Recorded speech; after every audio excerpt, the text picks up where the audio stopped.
రేపు అందరూ కూడా నిరుద్యోగులు, అశోక్ నగరంలో నిరుద్యోగులు, యూనివర్సిటీలో నిరుద్యోగులు అందరూ కలిసి ఒక కార్యాచరణ ప్రకటిస్తాం. ఎందుకంటే ఈ కాంగ్రెస్ పార్టీ నిన్న మంత్రి గారు శ్రీధర్ బాబు గారు జాబ్ క్యాలెండర్ మేము ఇంప్లిమెంట్ చేయలేము, మేము 70,000 80,000 లడ్డు వేలం పడబడే ఉద్యోగాలు ఇచ్చేసినాము, మాకు నిరుద్యోగులకు సంబంధం లేదని చెప్పేసి ఒక మాట అనేసిండు.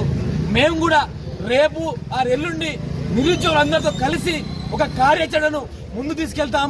ఈ కాంగ్రెస్ పార్టీ పైన కొట్లాట తప్పదు. ఎందుకంటే మీరు ఎన్నికల మేనిఫెస్టోలో 2 లక్షల ఉద్యోగాలు పెట్టారా? పెట్టలేదా? డేట్లతో సహా బీఆర్ఎస్ ప్రభుత్వాన్ని మేము బొందని పెట్టి కాంగ్రెస్ ప్రభుత్వాన్ని గెలిపించుకుంటే మీరు మొదటి సంవత్సరంలోనే 2 లక్షల ఉద్యోగాలు ఇస్తామన్నారు.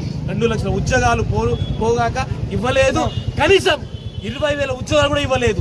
మేము ఒకటే అడుగుతున్నాం, కాంగ్రెస్ పార్టీ మా శత్రువు కాదు, మాకు 2 లక్షల ఉద్యోగాలు ఇవ్వకపోతే మాత్రం మా ప్రధాన శత్రువు కాంగ్రెస్ పార్టీ.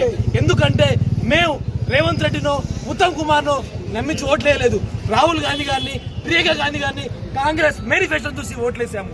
ఆ మేనిఫెస్టో చూసే ఇవాళ మమ్మల్ని మోసం చేశారు, నట్టేట ముచ్చారు. కాబట్టి రాబోయే రోజుల్లో జాబ్ క్యాలెండర్ విడుదల చేయకపోతే కాంగ్రెస్ పార్టీ నాయకులను ఇళ్లను ముట్టడిస్తాం, ముట్టి మీద వాత కూడా పెడతాం. ఎందుకంటే ఈ తెలంగాణ ఏర్పడిందే నీళ్లు, నిధులు, నియామకాలతోటి.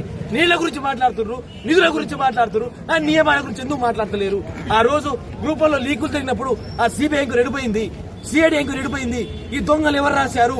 గ్రూప్ 1లో జియో 29 తీసుకొచ్చి ఎస్టీ ఎస్సీ బీసీలకు అన్యాయం చేశారు. జియో 46 లో పోలీస్ కానిస్టేబుల్ అభ్యర్థులకు, గ్రామీణ ప్రాంత అభ్యర్థులకు అన్యాయం చేశారు.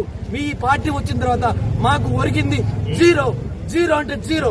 మేము గనక అందరం మూకమ్ముడిగా కాంగ్రెస్ పార్టీని దాడి చేయక ముందే నోటిఫికేషన్ రిలీజ్ చేయకపోతే మాత్రం కాంగ్రెస్ పార్టీకి ఖబర్దార్, చివాట్లు తప్పవని నిరుద్యోగుల తరపు నుంచి మా యావత్ తెలంగాణ సమాజ నిరుద్యోగులందరూ కోరుకుంటారు. జై తెలంగాణ.